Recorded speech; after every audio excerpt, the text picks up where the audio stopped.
समुद्राच्या भल्या मोठ्या दगडावर हा नक्की कोणता प्राणी येऊन अटकलाय आणि त्यानंतर हे शिंपले काढता काढता माझ्या हाताला झालेली दुखापत तुम्हाला व्हिडिओच्या एंडमध्ये नक्की समजेल किती कापलं येते आणि ही नक्की जागा कोणती आहे ती पण व्हिडिओच्या एंडमध्ये नक्की सांगतो। जय मलाड मंडळी, मी आहे नानादादा, स्वागत करतो तुमचं दिवस 34वा डेली मिनी ब्लॉग। इकडे आपल्या बाबूबाईची टीम त्याची बोट बाहेर काढत होती, आपण पण फटाफट आपली बोट बाहेर नेऊन निघाले ते म्हणजे आमच्या वराशी हा म्हणजे आमच्या पाण्यावरती असलेली पर्वतरांग आहे, त्याच्यावर आमचा एक लाईट हाऊस सुद्धा आहे। तिकडेच आम्ही फटाफट जायला निघाले कारण तो फक्त काही दिवसापुरती सुकतो आणि तिथे आपण सुकल्यावरती आपण जाऊन तिथे शिंपले काढू शकतो। इकडे काही मंडळी गेली होती आणि आपण पण पाठोपाठ त्याची निघाली। ही आपली बोट, इथं दुसऱ्यांची बोटी लागलेल्या तुम्ही दिसू शकता। मग आपण पण फटाफट शिंपले काढायला सुरुवात केली। इकडे सचिन दादा पण आला होता, मस्त त्याने हायवे केला आणि फटाफट आपण पण काढायला केली सुरुवात। जसं जसं भेटत जातात तसं आपण काढायला सुरुवात केली, पण हाय काढता काढता हाताचे खूप सालट्या निघत होत्या कारण आजूबाजूला कालवं पण असतात आणि असंच काढताना माझ्या बोटाला झाली दुखापत तुम्हाला ते पण पडवत दाखवतो। दगडाच्या फटीमध्ये आजूबाजूला कालवं पण असतात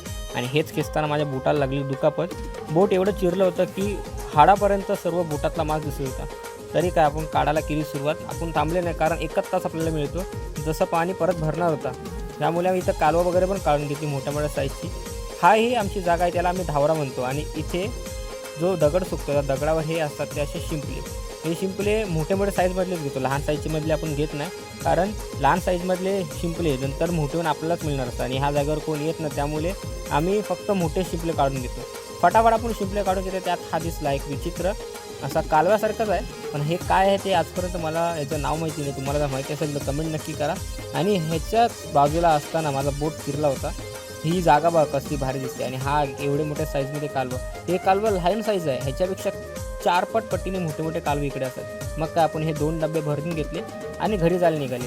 ही आमची जागा बघा कशी आहे, दोन्हीकडे पर्वतरांगाच्या मधून आपल्याला एक छोटीशी गॅप मिळते, तिथनं आपली बोट काढावी लागते आणि इथे बोट खूप घासते आणि रिस्क खूप आहे। तर तुम्हाला माहिती नसेल तर या जागेवर कधीच येऊ नका।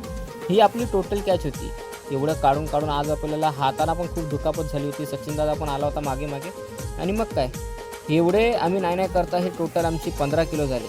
व्हिडिओ आवडल्यास लाईक नक्की करा। चला असंच भेटूया एका नवीन व्हिडिओपर्यंत, बाय बाय।